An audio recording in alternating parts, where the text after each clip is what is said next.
doing something slightly different this time. You'll notice that, as usual, we have the three new movies. Searching was last week, but I was able to get around to it this week.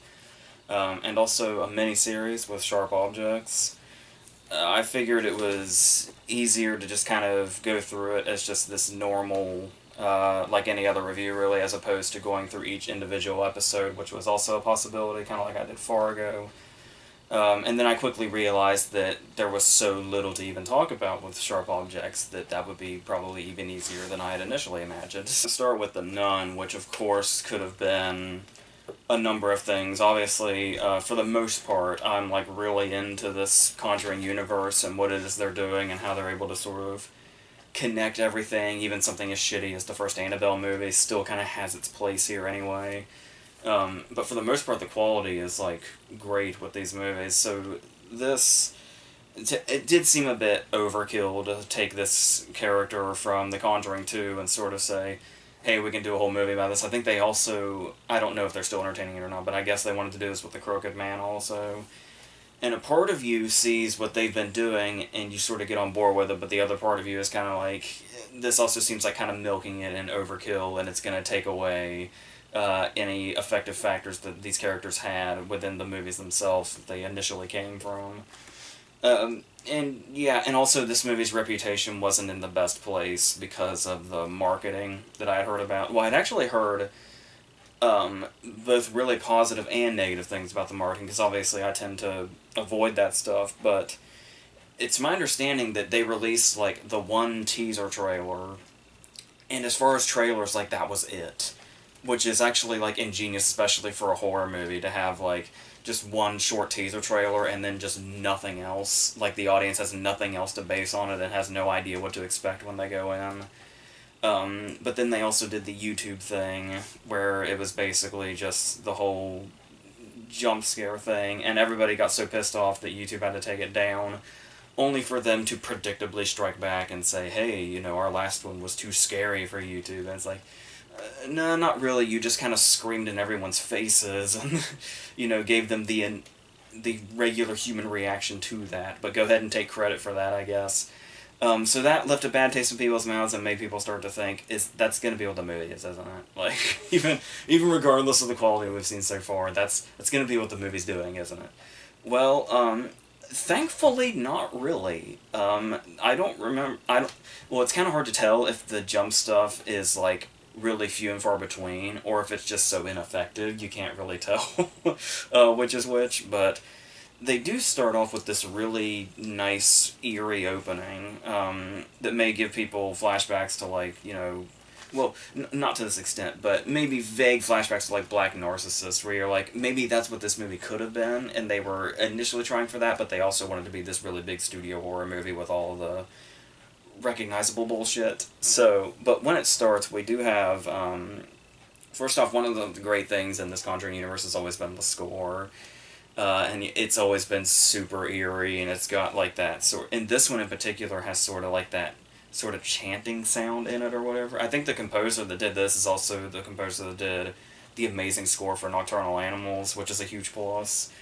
And then, obviously, we do have, you know, the obvious scenes, like seeing the nun, like, lurking around and stuff like that. There is the nice shot that was alluded to in Annabelle Creation with the walking down the hallway as the candles go out, which is still really nice looking. This eventually leads to an Omen-style hanging, just really throw us into everything. We get the usual, you know, being pulled into darkness on the ground thing. The stuff we've seen before, but overall as an opening, it quite works within this 5-minute period with all this stuff. But then the rest of the movie starts, and it's not that it, like, goes downhill or anything, but there is a stretch to where they do actually seem like they're taking it a bit slow, which is nice, because, once again, with the marketing, it made you feel like you were basically going to be bombarded with things screaming in your face, and that sort of seemed like the way to go with the scares that we saw Valak doing in The Conjuring 2, but still, they do sort of take their time here with Thaisa Farmiga being the lead now as this, you know, novitiate, but it is a little distracting when you think about the fact that not only is she Vera Farmiga's sister in real life, but she looks a lot like her too. So it makes you keep wondering, like, how is this character gonna connect to Lorraine Warren, or does she even? Apparently not, which is all the more distracting. At least nothing they've said in this movie. But it does seem like a bit of odd casting. Like, I guess the director was initially against it, but she, like, actually went for the part and impressed him, so he was, like, fine. But it does seem like a bit of a risk to sort of throw your audience off and have them thinking in directions that they don't need to be. But she's still fine, so there is that. And then our other character is Damien Bashir as the priest who is, like, disgraced because he accidentally killed a kid during an exorcism or something. It's one of those, like, mandatory backstories we get for these characters that only comes into play so that he can have his own scares while everybody else is dealing with Valak. And then our third character is the weirdly out of place comedy relief character named Frenchie, who, if you have a good memory, you'll remember that is a lot more important than he might seem here. But yeah, as it goes into it for a while there, it does seem like they're using, like, the usual repetitive techniques that horror movies do. There's a lot of stuff like people having visions and then waking up. There's more than 2 scenes of that. And then there's a lot of the whole somebody standing in the dark as they keep turning, and maybe something's going to walk by, or maybe something won't, or maybe something will be standing there, or maybe something won't. There's a lot of... It's another one of those movies you can make a drinking game out of. Every time Taissa Farmiga calls out hello to somebody, you're going to be plastered by the end of the night. It does have those moments, though, where it's not... You're not quite sure if you want to give it credit or not when they accomplish something, because it's like when you turn and there's something there, but they don't, like, it's not like screaming in your face, the soundtrack's not like assaulting you, it's just something there. And it's like, even if it's not as startling as it probably should be, it's like you almost want to give them credit just on principle for not doing it in a, like, a big loud way. So you do kind of have to decide whether you're gonna, like, basically, if you're gonna be easy on it or not, when you consider what the movie could have been. If you've seen much worse horror movies that have tackled this kind of stuff. It does also... This is another one where it's sort of like you go to criticize it, but there are pros and cons to it, like. Obviously, dealing with the same character we dealt with in The Conjuring 2, the build-up and the scares are going to be quite similar. Like, we get the whole, the crucifixes turning themselves upside down thing again, and when Lorraine was confronted by the painting and we saw the shadow go against the wall and then all the way up to it, we see the whole shadow thing again. And it's like, part of you says, like, well, this isn't really effective anymore because we already saw it in The Conjuring 2. But also, I mean, it is consistent, because we know that this is what the character is and what the character does, but, yeah, it does still feel like maybe they're somewhat saying, well, we can get an easy scare if we just use the stuff that already worked before, instead of bringing new things to this character, which seems to be the whole point of making a movie around them, but whatever. But there are some times where they really accomplish some creepy stuff in very downplayed ways. Like, there's that moment when Frenchie has the body of the nun from the beginning, and he is supposedly, well, when they go in to see her, where the body is, it's just sitting up, which is kind of effective because that's kind of a creepy image in itself, because it's like, if you have a dead body, the last thing you're probably going to do is make it sit up. And just sit there like that. And that's creepy in itself, but then there's, like, the extra creepiness factor, albeit a bit predictable, when that's punctuated by him saying, that's not how I left her. So they do kind of sort of double up on that and make it an effective enough scene, even if, you know, it's... Like I said, it doesn't seem like it's, like, you know, maximum creepy, but it's just enough to where it's like, okay, they did that right, at least. And the attacks do seem like they happen pretty frequently, like more so than usual in this universe, which probably takes away from it, because what the Conjuring movies did so well was all that build up, and then it's like all in the second half that all the crazy shit happens. with the occasional, big scare here and there. And I do think that has a lot to do with runtime. Because, like, it does feel like we get to the scares pretty quickly in this, like, with, things coming down. We do the hanging scare again like we did in the first movie, but there's also, like, the first Conjuring movie is, like, 2 hours, and the second one is over 2 hours. This is only an hour and a half, so the Conjuring movies, runtime-wise, have a lot more time to do that kind of stuff. So it's like, even if you're so used to the Conjuring movies on the way they did things, when you're watching a movie that's like 45 minutes shorter, and the first scare happens, it is going to probably seem pretty soon. Just because the runtime is so much more condensed, so like, if you were to look at it from a fraction perspective, they probably about line up when the scares start. There's probably just enough build up in this as there are in the Conjuring movies if if you adjust for their run times. So that's fine to me overall. How they go about those scares is a different matter though. And we are dealing a lot with the Conjuring ghosts, scary as they can be, and including these movies as well. They do have this weird knack throughout the series to be like they want to attack you, but they also want to be as helpful as possible, as letting you know what their backstory is and how you can stop them, which is a bit weird. Like there's the whole sequence where Damien Bashir is trapped in a coffin, and when he finally escapes, it's like, oh, I just happen to be laying on all the books that are going to help me after this ghost very conveniently pushed me into into this coffin with all this helpful stuff in it. That's great. But, I suppose there's something in there to where it's like, when the whole thing about ghosts and spirits and all that. Well, okay, we're dealing with something else here. Because I keep saying ghosts, but obviously we're dealing with demons. But it's like, in the ghost factor, usually it's like, well, sure, there's a reason they're a ghost. They want their backstory to be found out, and that's usually what gets them wherever. But, yeah, the whole demon thing doesn't make as much sense when you're giving them all the clues to how to stop you and what all your backstory is and all that. So that's the big thing here that doesn't really register with me. And also the endlessly helpful thing where it's like, do you need all the answers? Do you know how to do all this? Well, just random visions are going to help you. It's like she mentions way early in the movie about this vision that she had and this sentence that she hears. And it's like the way that sentence comes into play is like so idiotically literal and in regards to how it helps them. And it's like, well, okay, if there had been a bit more of a sort of vague thing and like you had to put it together and then eventually that's something that's not, I don't even know how to explain it, but it does seem very, on the writer's perspective, very much a shortcut to be. It's like, well, we do have to get to them discovering this or figuring this out. Let's just do it the easiest way possible and say, oh, well, they basically knew all along. They just had to remember and put it in the right place.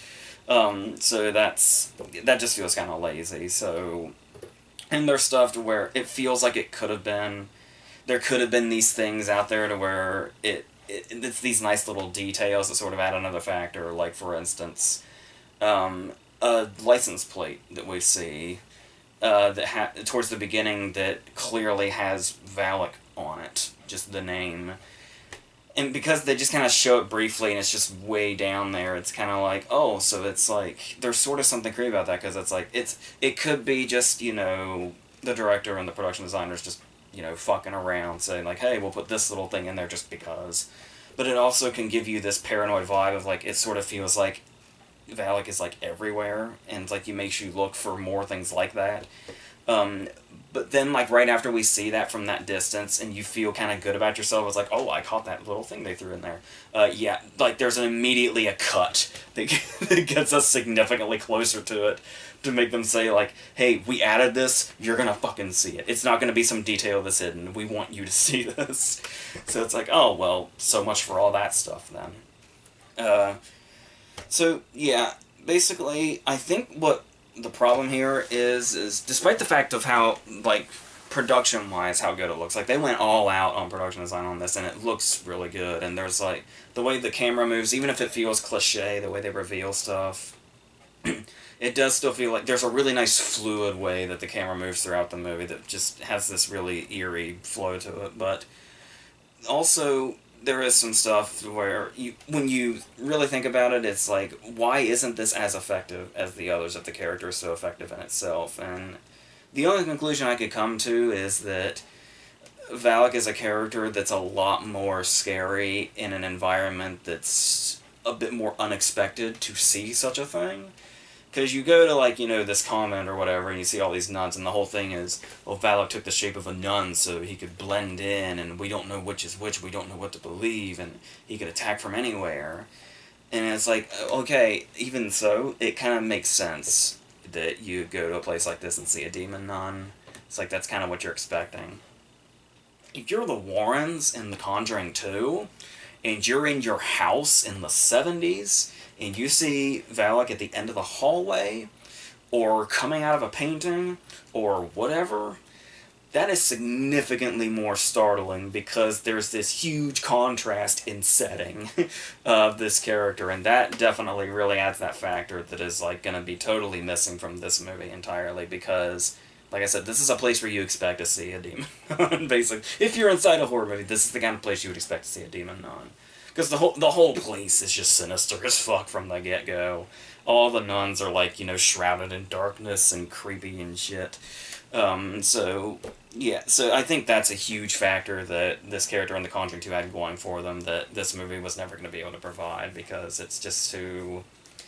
You're just kind of too at home with it at this point, and it was the whole Valak seeming so out of place in that world in The Conjuring 2 that really made it stand out in this creepy way. So yeah, but overall, it is like the movie just kind of falls in the middle. But the thing is when you look back on it, it's this was either given being in this universe, but also with like the first Annabelle existing and the whole idea of it being this potential, jump scare machine. It's like this could have been amazing with this character. Like this did have the potential to be something amazing if they really went for it and made all the right choices. But perhaps under James Wan's direction. But it also could have been this absolutely unbearable, straight to DVD piece of shit. And it's like, the fact that it could have been either one of these things on, like, the highest or lowest parts of the spectrum, it's, like, not surprising at all that it's just in the middle. Like, it's not at all. So, like, it could have some of this stuff in it, it could have some of that stuff in it, and this is where we end up. So, it's really, the outcome of this movie really is not surprising at all. So, it's like right there in the middle. Like I'm not like overwhelmingly recommending it, but it's not bad or anything. So there is that. I think the reviews were actually surprisingly hard on it, but you know, like I said, in a universe that's got this much quality in it this far, the expectations are going to be high. But yeah, when you think of like horror spin-offs, even if Annabelle Creation like really did work, it's like you still are always gonna have those reservations of like this is actually a bad idea, but they've made the bad ideas work before. But overall, it might fall more into what you were expecting in the first place, whatever that might have been. So, yeah, but it's whatever. So, the next movie is going to be Peppermint, which is the next one in a very long line of the sort of vigilante movies we've been getting.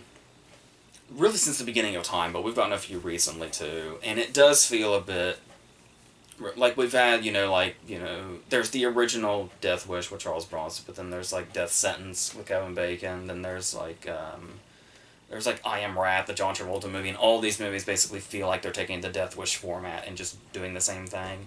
And it's like in the year that we got a Death Wish remake with Bruce Willis, Peppermint is feeling a bit redundant right now. So, and it's from Pierre Morel, the director of Taken. So you do kind of think maybe there'll be at least a little style to it or something memorable about it. Maybe sort of have like that similar feel where it's like it's almost got a bit of a European vibe to it. Well, I think the thing here is that it's kind of the whole. I think the fact that Jennifer Garner is the star of it is kind of like the whole gimmick. Because it's like, when you think... I mean, sure, she had stuff like Alias and then, like, Daredevil. But, like, lately, like, in the last, over a decade, it's like, we sort of mainly associate Jennifer Garner with Jennifer Garner type movies, like Ghosts of Girlfriends Past and shit like that. And it's, or better things like 13 Going on 30, but still, that's typically what you think of when you think Jennifer Garner movies. So it does seem like her casting here is more or less like, it plays a huge part in how the movie is supposed to reach its effect. Um, and it's, and of course, it starts off with her basically living in a Jennifer Garner movie. She's got the perfect husband, the perfect daughter, and the big conflict in the movie is that they're trying to sell like the Girl Scout cookies, but the uptight woman dressed in all white with the perfect child thinks that they're below her, and like the child is not, you know, suitable for this. She doesn't have the potential. It's like this is what like the conflict is in her life. But this is also kind of put off in a way because it does the usual starting in a place we really don't need to start in, but the studio or the writers, whatever, were probably afraid that people wouldn't be interested fast enough. Because of course we start off with her killing a dude, just giving him a point blank range headshot inside of a car. And showing off, you know, the badass, relentless way that she is, and then we do the, here's what happened 5 years ago, and then we get the backstory leading up to now. And it's like, we did not need this opening. It would have been significantly more interesting, you would think, to start off with her basically in a normal Jennifer Garner movie about Girl Scout cookies and shit, and then ultimately seeing her family gunned down and then turning into this, you know, relentless assassin. But the problem here that I think probably is a lot of people are going to have with this movie is even once we get the backstory and the movie goes back into chronological order, we still don't get the transition. Like, it is non-existent. The way this plays out is she sees her, it's the usual thing, she sees her family gunned down, they go to court, but because of this thing, because of like a corrupt judge or a technicality and all that stuff, the guys are let go. Because she's on like antipsychotic pills that she has stopped taking. It's like that's the only explanation for the segue here. So after that has happened and those guys become free, she decides that she's going to run away and she's going to take matters into her own hands. And then we just cut back to 5 years later. And there's really... we know that she stopped taking those pills, and when she came back, she was seen, like, robbing gun stores for military-grade weapons, and then she started taking everybody out. And the whole chunk of how she became... that whole disappearance in that 5 years, when she suddenly came back with a vengeance, is still missing. The movie never puts that in here. So it's like 1 minute she's this person, and then when she comes back she's the machine, and there's no in-between that tells us how they got to this point. Now, I could see a potential upside to this. It's sort of like the Batman thing or the Spider-Man thing. It's like you've seen one backstory, you've seen them all, and it's like, would the pacing of this movie would have been way off and too predictable and too much of a drag if we see the same thing over and over again we've seen before, where she goes through, like, she meets, like, maybe some badass military dude that's, like, disgraced and living up, like, played by Stephen Lang or something. Just hiding out and, like, training her, and she goes through this whole training sequence where she becomes the grieving mother, ultimately into this killing machine. And it's like, would that have felt too much like we'd seen that over and over and over again? And it's like, is it an asset to the movie that it just jumps right into her being the assassin and just us kind of filling in the blanks ourselves? Like how she basically trained herself to do this while being missing for 5 years. I don't know, because that does seem like it could work, and it does seem like it's sparing the audience something. Like, obviously if those scenes could have been well done, it could have been this whole different sequence in the movie and done something great, but from this movie I feel like we wouldn't have got that if they tried. So it's like, is it better in the long run that they just skipped it entirely? I not really either, because it still feels like there's a huge gap in the movie, and it really feels difficult to buy her as who she is now when we have no idea how she got to this point apart from seeing her family gunned down, which, in a sense, in another movie may be enough, but the fact that there was a whole big 5-year gap makes you want to know, like, how she managed to get to this point, and it's like, was she, like, did she get sick to her stomach the first time she killed somebody? when she comes back for the first time and does her first kill after the whole 5-year gap, is this her first time killing somebody? We have no idea. There's so many things in this movie where we just have no idea. And I don't think, even though I can see a movie where this would work, I don't think this movie's pulling it off either, despite the fact that, like I said, I don't think they could have pulled it off if they tried. So it was just kind of lose-lose here. So it's like, really, in order to fix this problem, it needed to be a better movie from the get-go, which it isn't. So that's our issue. So once we get into that, we are introduced to two cops, who are John Gallagher Jr. and John Ortiz, which bring a lot of, weight to these parts, because it's like usually you just have the normal generic cops or whatever, but John Ortiz and John Gallagher Jr. are great actors, and they're like so incredibly watchable. John Ortiz gets a lot of really good lines in this. And he does kind of, like, especially at the beginning when they're just kind of talking, he's got that line where, John Gallagher Jr. says, like, he's looking at the bodies of, like, the little girl and stuff, and he's saying, like, this just isn't easy. And it's like, it's never going to be easy, especially if it's a kid. And John Ortiz says, like, the fact that it's not easy for us is what separates us from them, the ones that did it. And it's like, that's a good line, because it pretty much sets up the whole movie, and it sets up Garner blurring that line between being once what they were, and then it slowly turning into this being an easy thing for her to commit similar acts of violence and all that. So I do like that stuff. There is stuff in here that, seems like it's from a good movie. But we do also have stuff like the villains. The villains are, like, so incredibly generic. Like, when we first see him, he's the main villain. He's got, like, a dude tied to a chair, and he's saying stuff like, did you really think you'd get away with it? And it's, like, that kind of dialogue, like, 70s TV show bad guy dialogue, as opposed to this 2018 action movie. And there's really not a lot to them. The reason they did what they did was because Garner's husband thought about doing something, thought about getting involved in something, and decided not to. And there is a certain threat to that. Apparently this guy's name is the Guillotine, which he only shows off, like, once, why he's called that. So it's like they set that up just for it to not even matter. And then especially when, like, all the guys are, like, fighting her, it does seem like there's... I don't know if it's not necessarily that she's too invincible, because she takes a beat down. She gets stabbed multiple times. We get plenty of Anton Chigurh scenes of her fixing herself up. So it's not like she's invincible or anything. There's actually a scene that sort of, unfortunately, unintentionally, comedically shows us that she's not invincible when she's fighting them off in a factory.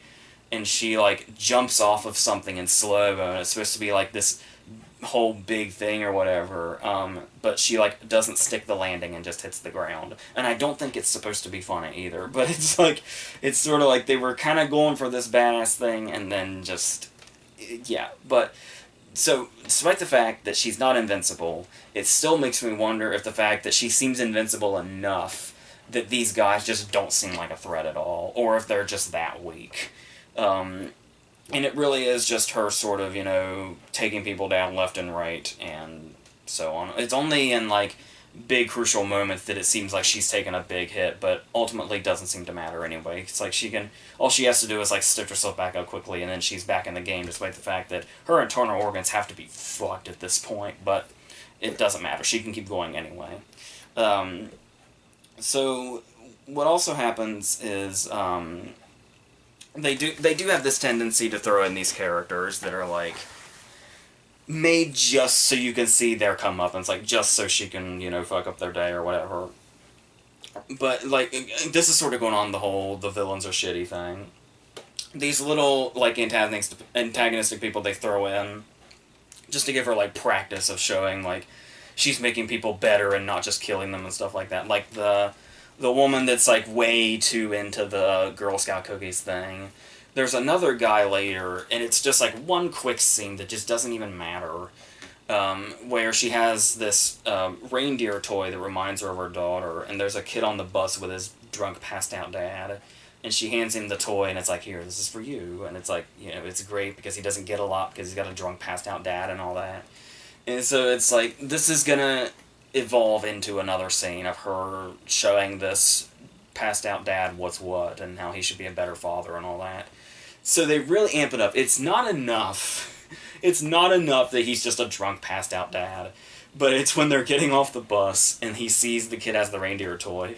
You can hear him say as they get off the bus, "Where'd you get that shitty toy?" It's like, okay, why does he have to be that guy? Just him being the drunk dad that doesn't give a shit is enough for him to be a character that Garner can convince to turn his life around. But no, it's like they wanted to amp it up just a little more to the point of absurdity that he's got to, like, shit-talk the reindeer toy. It's so not needed, but this movie just really wants to drive that stuff home in a really heavy-handed way, so whatever. But to top it off, in regards to the action scenes themselves, that could have been, like, the real high point of the movie, but the trouble is this movie wants to do the straight-to-DVD shit, the stuff I've talked about before with the flashing and shit. There's a lot of scenes in this movie, especially when she's, like, running or whatever, where it does, like, the distorted, shaky thing in, like, spurts as it happens. For no damn reason. There's a point in time where she's in, like, her little van she lives in, and she reaches for rope. Her reaching for rope is cause for the distorted, shaky stuff when she does it. And it's like, this does not look like it's from an established director at all. This looks like some straight-to-DVD guy got his first movie, and he had seen all the shitty straight-to-video Jean-Claude Van Damme movies before him, and just copied. And it's like, and they do that, like, a lot. Like, it gets worse as the movie goes, and it's like, I've said this so many times before, but I will never understand why directors think that that's something that enhances a scene. I just will never understand that, so whatever. And then they sort of try to make, I don't know if it's statements about today or what, it's sort of like, mediocre as it was, the Death Wish remake this year actually did this in a decent way, and that was, showing off this vigilante by way of social media. Obviously Kick-Ass did this too, to great effect, but, there are so many scenes in this movie, though, of, and I know this is kind of basically what the news is anymore, unfortunately, but it's like, every time we see the news in this movie, it's not saying, like, who is she, and it's like, oh, she's done all this, and oh, these people have done all this. The news is always some anchor saying, social media cannot stop debating about who this woman is. And it's just like, and that's all they talk about, is the social media. And it's like, maybe they're trying to say something about the state of the news or all that. But I think they're basically trying to use social media as, hey, if there was a vigilante like this is how social media would react, and we're showing it in some real way.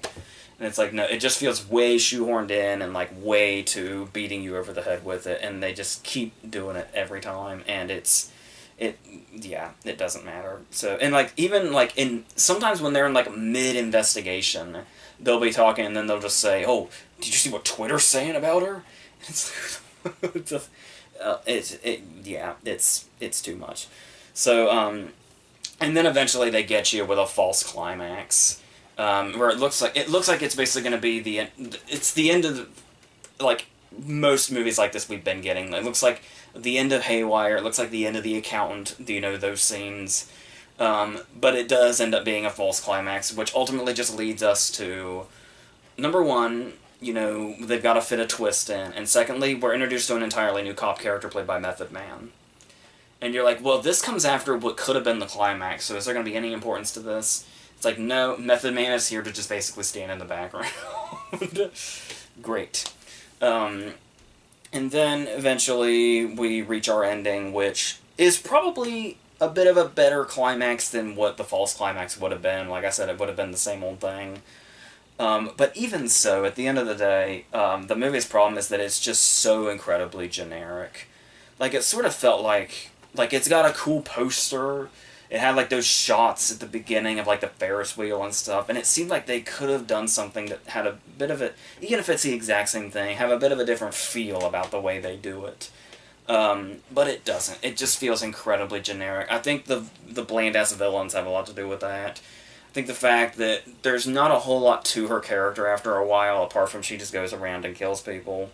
And it's Yeah, so it's really just kind of stuck in this thing where it really probably could have been something, and every now and then we do see that, but overall it's just like it's exactly like every other movie that looks like this. Only more like sometimes we get ones that kind of stand above and are above average, like Death Sentence, but this is more like this and the Death Wish remake are probably like right on par with each other actually. So however you felt about that, um, that's probably how you're gonna feel about this pretty much. So that's pretty much what that is. So let's go on to Searching, another movie that has a very familiar format, but the interesting about it is that, well, actually, it goes back to, there was that short film from like 5 years ago or something. It was like maybe 5 to 10 minutes and did this whole everything takes place on the computer screen thing. And then obviously the Unfriended movies took that approach and it was like, we could make a horror movie out of this,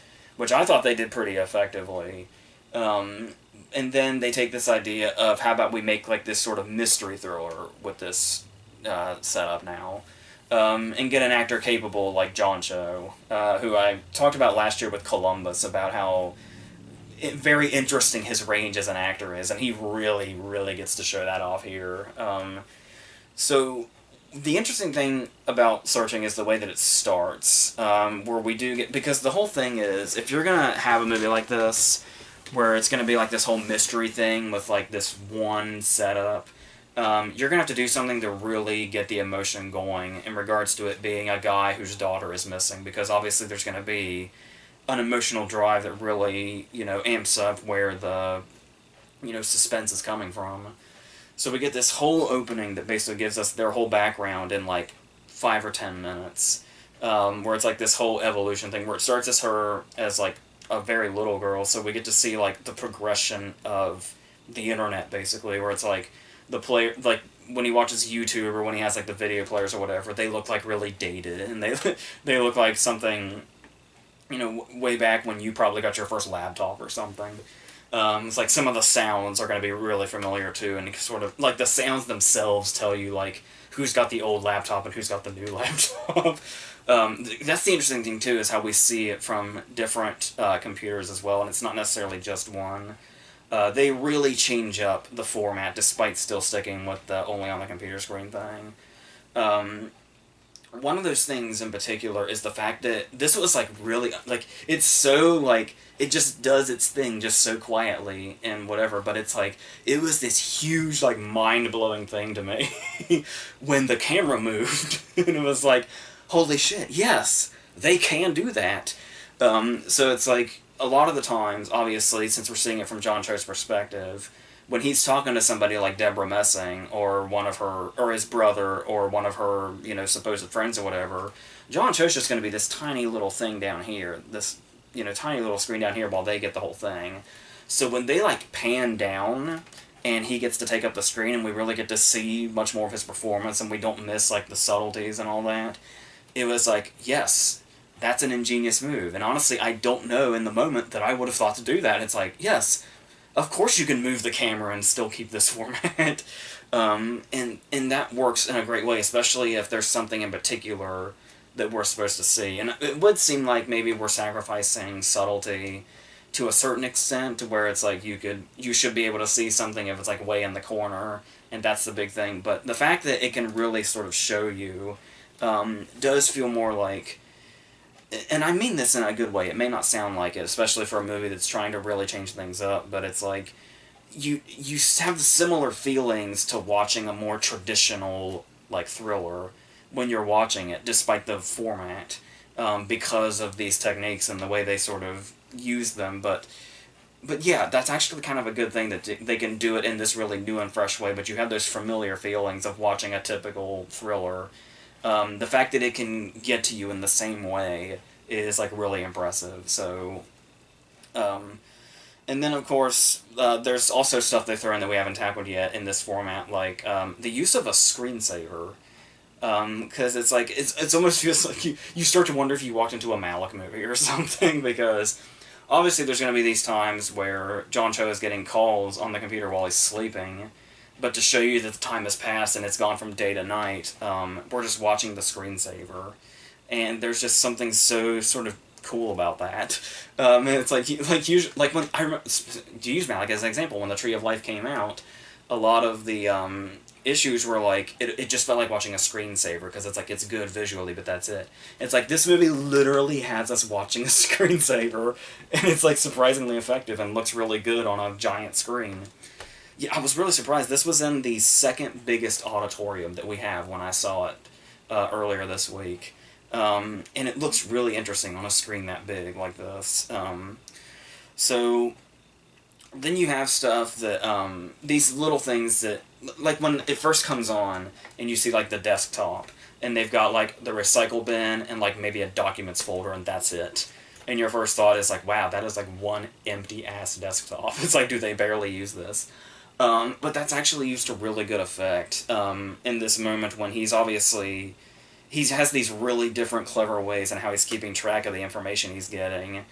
And we're not quite sure how much time is passing and how much research he has until one particular moment when he just sort of... It just seems like he's casually gathering information. He's going through her Facebook. He's trying to figure out who's who and all that. And then he just minimizes. And we see the desktop is, like, covered in stuff now from all the work and research he's been doing. And it makes you wonder, like, how much time has passed in this point and all that. And it really hits you in this effective way and really shows, like, the... Just a small moment like that in itself can really put a lot of weight on what's already this intense sort of building thing. And obviously, you know, Cho's performance is incredible in the sense of the... like the non-stop panic in him, like how he's constantly losing it. We can see like the lack of sleep starting to take effect. When he's just trying to casually talk to some people that may know her and get information out of them, and how like even just the slightest thing just sort of sends him off, and how like that desperation that he shows is like so authentic. And even when it gets, you know, he without saying too much, he eventually ends up in YouTube videos, and that's how we also get to see how he's been reacting to things. But there's also the insertion of this Deborah Messing character, who is this...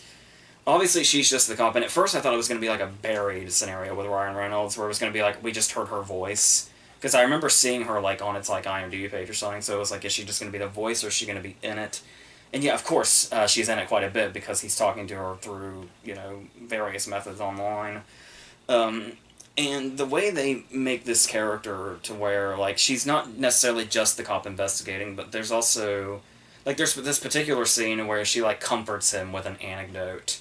And it, like, actually brings them to a closeness that actually makes this character seem more important than she would as just, like, the, you know, usual cop investigating and all that. And there's actually, like, this sort of bond between them that makes it stronger the more she investigates and the more he can, you know, follow what she's doing, but also still not being able to help but branch off and do his own stuff.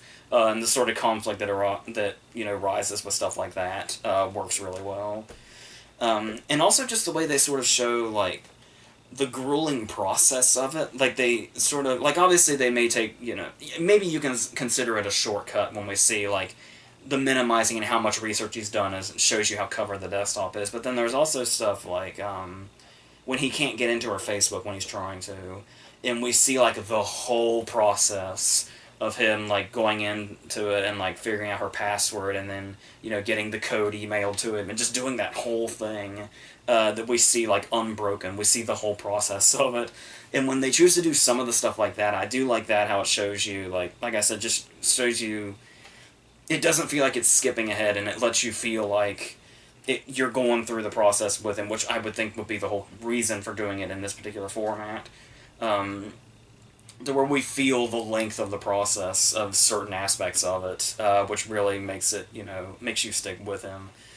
And see, like, understand where he's coming from when he starts to get more and more irritable and more, like, he will just snap at anybody if you don't immediately tell him the answer to the question he's asking you.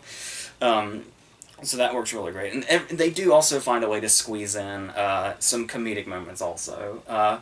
Particularly, and this may seem like a bad idea if you're, like, really building to this intense moment and you throw in a comedic part, but it actually does work in a nice way to where this moment where he's interrogating somebody that supposedly has an alibi, and it's like really intense with just how much he's going into this guy and saying, like, I need to know where the hell you were and why you can't explain this.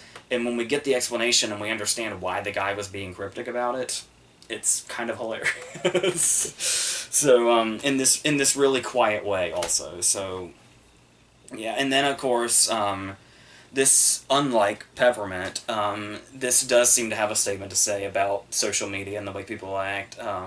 It does sort of, like, it's not something we didn't already see in stuff like Heathers or World's Greatest Dad, but this whole thing to show, like, how fake everybody is on social media, where, like, he's interrogating one girl, and the one girl says, like, well, we just really want to, get into college, so we just wanted to kind of study with her, because she could help us get there, because she's, like, really smart and stuff.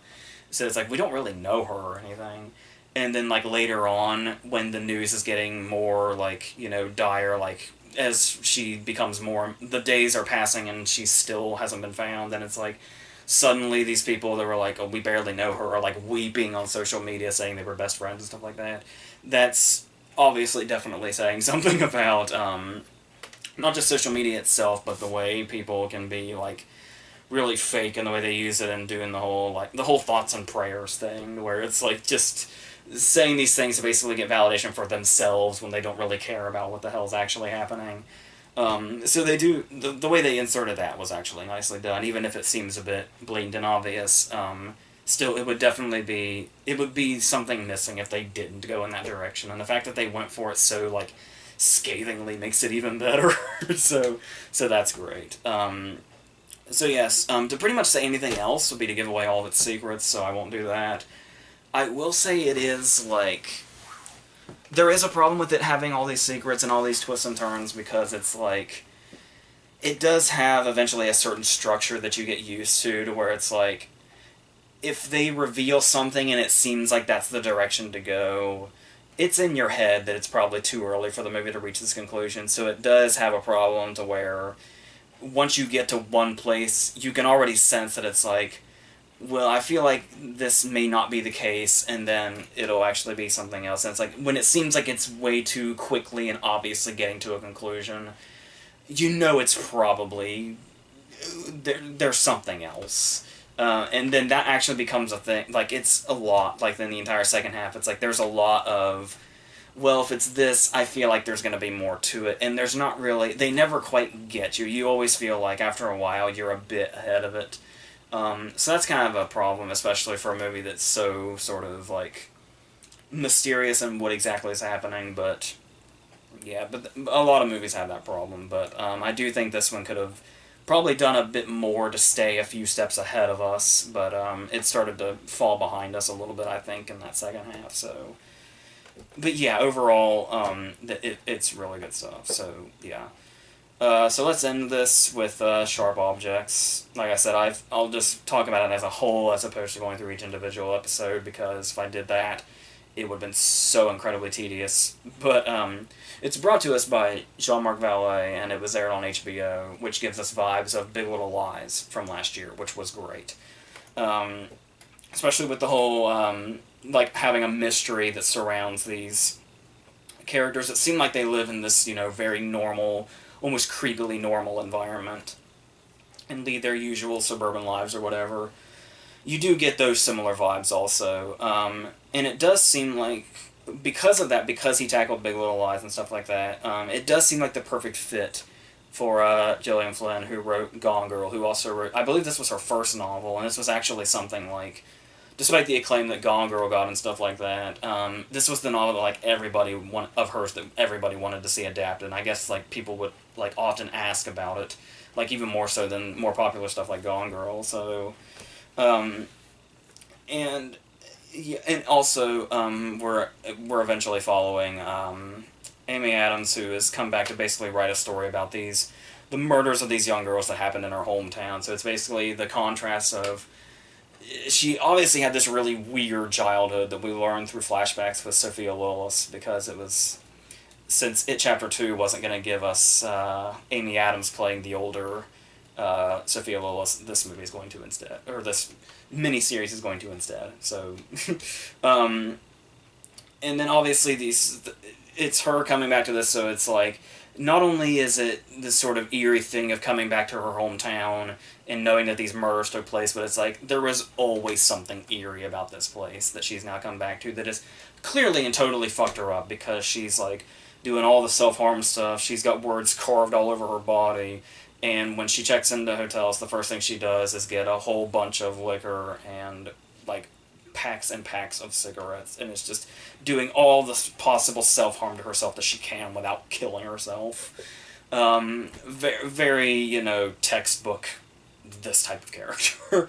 And so, eventually she meets Chris Messina, who's also investigating, and there's various characters like Elizabeth Perkins, and Patricia Clarkson as her offbeat mom, and various others. So, as it goes in, just with that setting alone, there is sort of a higher disturbing factor in regards to what's going on here. Not just because the whole town feels off, but also, like, the crime scenes themselves. Like, when you say that you don't typically see, like, violence towards children, like, done in graphic detail in, like, various media, it's usually something they sort of shy away from or they imply.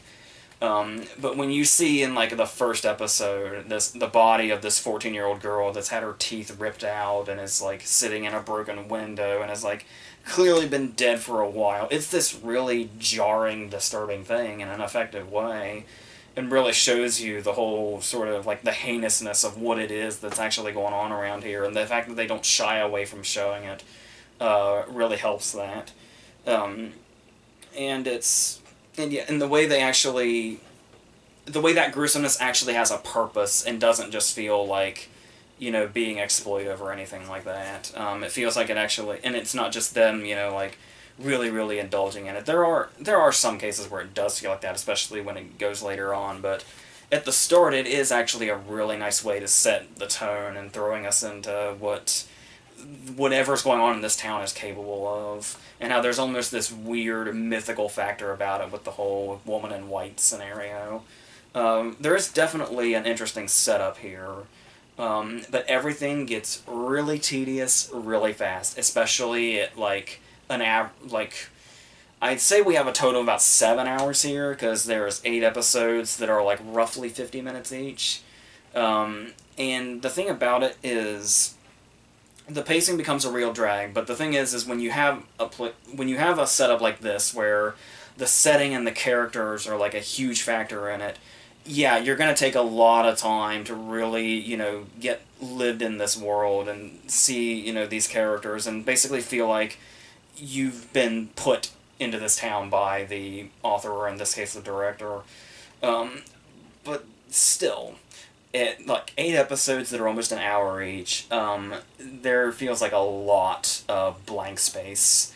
And because I think a lot of it is the fact that you have these characters that should be, like, really interesting and really colorful, and you've got actresses like Patricia Clarkson and Elizabeth Perkins filling out these roles that seem like they should be these roles that these type of actresses would just really, really sink their teeth into, especially Patricia Clarkson. But there's just such a blandness to all this, and I don't know if it's we don't see them enough, and they don't leave enough of an impact when we do see them. But it does still feel like we're not quite getting there, despite how much room they have to set all this up. And a lot of it, because there's a lot of jumping around. It's the cutting we've seen in a lot of Jean-Marc Vallée stuff. With like, obviously Dallas Buyers Club had a lot of cutting around in it, and Wild especially had a lot of that. And there's also, like, the elevated sound that sometimes can carry over into other scenes and really makes even the most mundane thing, like, stand out in a weird way just by the sound it makes or whatever.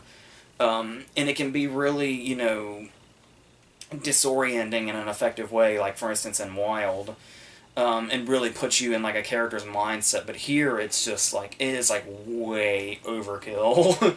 And it feels, like, constant, and it feels like, I mean, I guess you can get a sense of, like, you don't know what's present day, you don't know what's the past, you don't know what's a hallucination, you don't know could be a nightmare. It's but the thing is it's not to the effect that that might sound like it has. It just feels like it's just cutting to something else just like constantly and just trying way too hard to sort of do that disorienting thing, and just becomes unpleasant and hard to follow, and it just really, just the more it does it, the more distanced I felt from it. And it's like he's done this kind of thing so much more effectively. Like Big Little Lies does that kind of thing where it's constantly cutting back and forth, and there's that mystery of somebody's dead and somebody did it, and we don't know who either of these people are, and the whole point is to unravel that mystery, but it was also able to show off the characters so well and their own sort of individual problems, and it created this whole thing, and it all just kind of sort of came together when the mystery sort of fell into place. This just feels like we're getting a whole bunch of different things from totally different stories that, like, barely make sense as a whole. And a lot of it, it's like, even when it does come into play, it's like, it feels like it hardly has much of an impact on everything else that happens around it. So much of this feels like such mundane pointlessness throughout it. And I'm like, seriously, I would really be into, you know, like I was talking about with Big Little Lies, which may or may not have had, and I think it may have also been 80 episodes, but it felt like every episode had something with meat in it and something that had a purpose, or at least something that felt like it brought the world to life. There's like a chunk that's like half the episodes in this, like in the middle, where it feels like we barely accomplished anything, whether it be world building or the story itself. And it just feels like, and it's the same points being beaten into your head over and over again. It's like her childhood was like really fucked up, and it's like she's like really into getting drunk and carving herself up, having really stale sexual tension with Christmasine. It's like the second we meet Christmasine's character, we know the direction this is gonna go.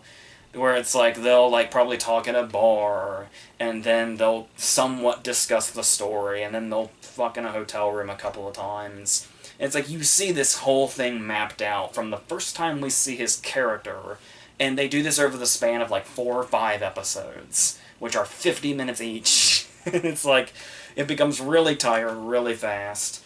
And like I said, it just feels like it's hitting the same points over and over and over again with no even slight elaboration in a direction to where it's like, this is eventually going to lead to this or whatever. And it's like I said, it doesn't even work as like a character building thing. It's just like, yes, we fucking get it. But it's like, it just, even with that, it just, yeah, I'm just really not a fan kind of in general. But the thing about it also is that I feel like maybe it's an adaptation sort of thing. Because, like, obviously another movie based on a Gillian Flynn novel is Dark Places, which I think most people didn't like, but still I can't help but notice a trend here where it's like, I did really like Gone Girl, but I had also read the book before I saw the movie.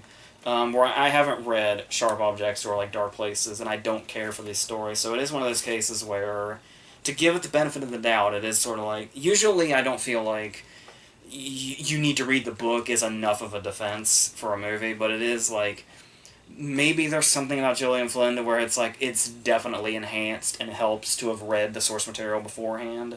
Maybe that helps with the investment. I don't know. But as this by itself, the way this story's told with all the back and forth and all that, like I feel like the cutting back and forth and the trying to figure out what's, you know, actually happening or what's, you know, just being seen or what was in the past or whatever, it seems like it would be much more intelligible in like novel form. So surely I'm sure this probably does work a lot better as a novel, but it just really, it kept like, it felt like it just kept pushing me farther and farther away with the way it was telling the story and the techniques it was using and the sort of, you know, there's really like 2 types of characters. There's the like really over the top, you know, southern, you know, higher up people like Elizabeth Perkins or Patricia Clarkson. And then you've got like the really shitty teenagers that just live to, you know, skate around and wreak havoc and all that. And there's like such a disconnect with all of this. Like I said, it feels like it's coming from so many different directions. It just really wasn't coming together for me at all. I mean, as far as like, I mean, like Adams' performance is really good and really committed. And she does like, she is an interesting contrast to the whole thing. Like, it feels like she's this, really, emotionally, mentally fucked up character that's stuck in, like, this picturesque Steel Magnolias or something. And that contrast does work well. I like the particular moment with her when she's getting dressed up for that, like, town get-together, and she looks in the mirror and sees herself wearing that sun hat, and she just walks away saying, fuck this, fuck no.